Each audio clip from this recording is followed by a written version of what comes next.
Hai, we meet again. Balik lagi sama aku, It's L.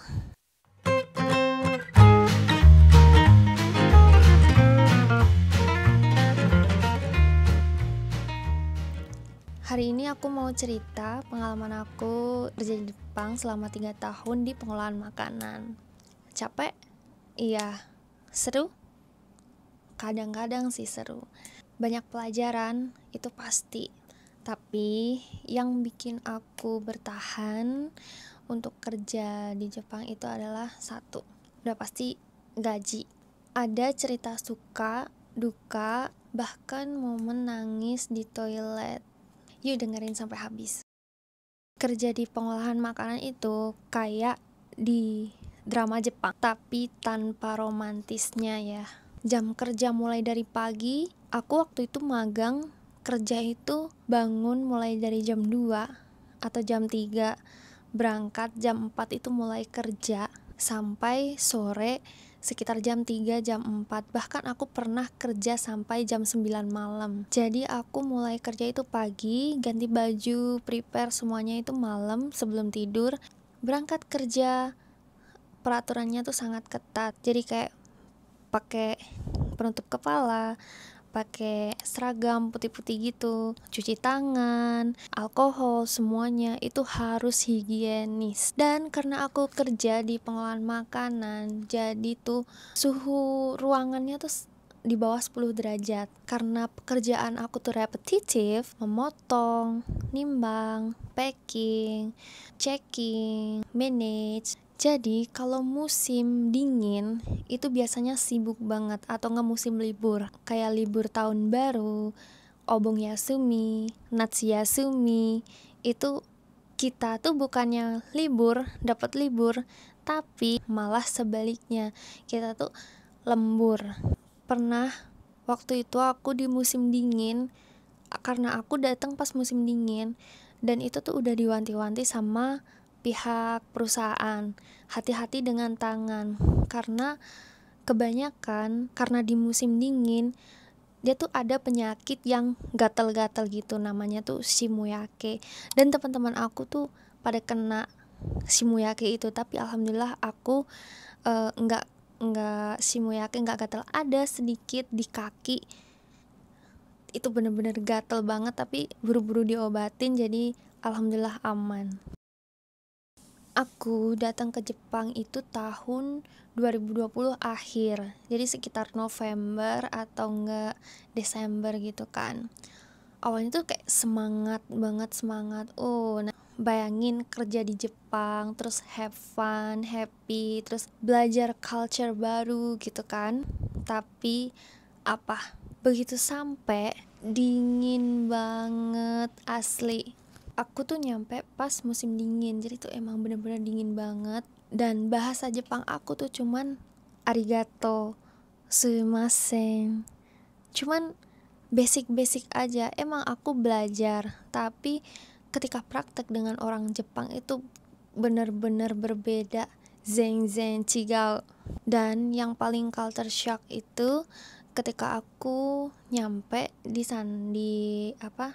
di apartemen, terus pas kerja pertama kali itu peraturannya bener-bener ketat dan dijaga.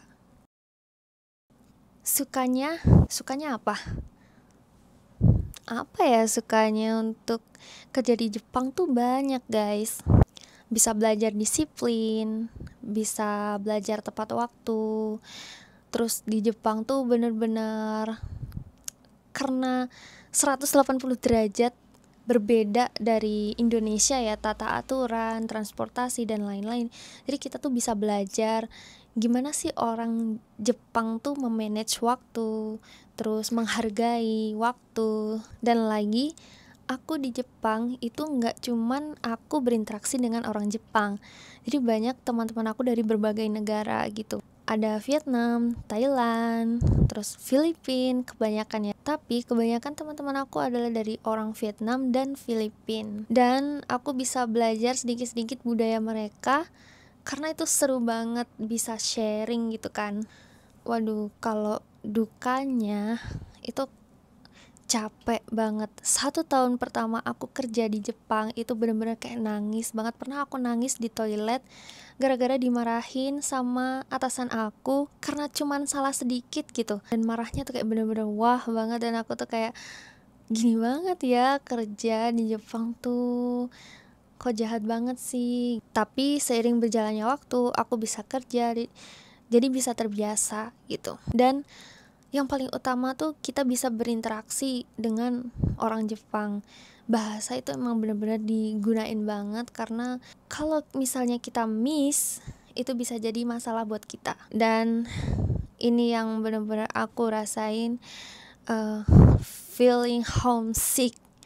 Itu benar-benar kangen banget sama orang rumah, kangen banget sama masakan Indonesia. Sometimes aku kayak masak masakannya berbau Indonesia tuh kayak hampir tiap hari ya. Tapi kalau beneran dari Indonesia itu kayak lebih enak gitu di pikiran kita. Ya namanya juga di asrama kan, kita kan waktu itu masak juga dapurnya bareng-bareng, mau nggak mau kita harus bergantian. Itu sih dukanya berbaur dengan orang Indonesia, sesama orang Indonesia dengan berbeda pemikiran, berbeda pola pikiran.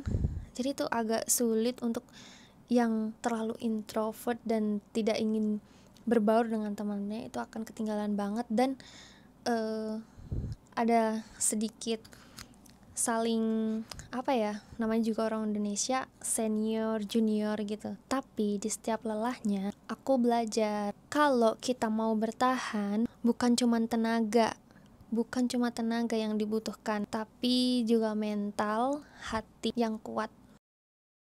Dari 3 tahun aku magang di Jepang, aku sadar beberapa hal. Bahasa itu kunci. Semakin lancar kamu bahasa Jepang, semakin mudah hidup kamu di Jepang ini. Nomor 2, jaga kesehatan. Itu adalah kunci. Aku tuh baru realize kayak sehat itu benar-benar anugerah banget, karena ketika kita sakit di sini dan kita nggak masuk kerja, itu potongan kita bisa tinggi banget. 1 hari kerja aja itu bisa mengurangi gaji kita gitu. Jadi sehat itu adalah kunci.